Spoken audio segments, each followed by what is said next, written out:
నేడు జైపాల్ రెడ్డి వర్ధంతి నివాళులు అర్పించిన కాంగ్రెస్ పార్టీ మంత్రులు ప్రముఖులు.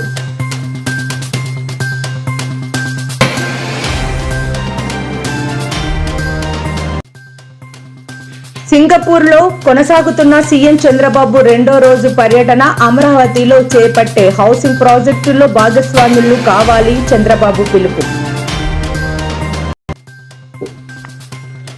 రాబోయే ఎన్నికల్లో బీఆర్ఎస్ పార్టీ ఒంటరిగానే పోటీ, ఏ పార్టీతో పొత్తు ఉండదని స్పష్టం చేసిన కేటీఆర్.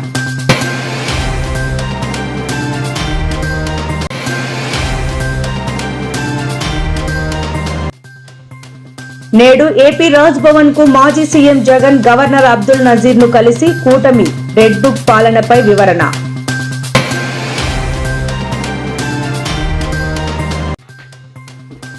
తెలంగాణలో ఇందిరమ్మ లబ్ధిదారులకు తీపి కబురు. 2 లక్షల రూపాయల వరకు లోన్ మంజూరుకు ప్రభుత్వం గ్రీన్ సిగ్నల్.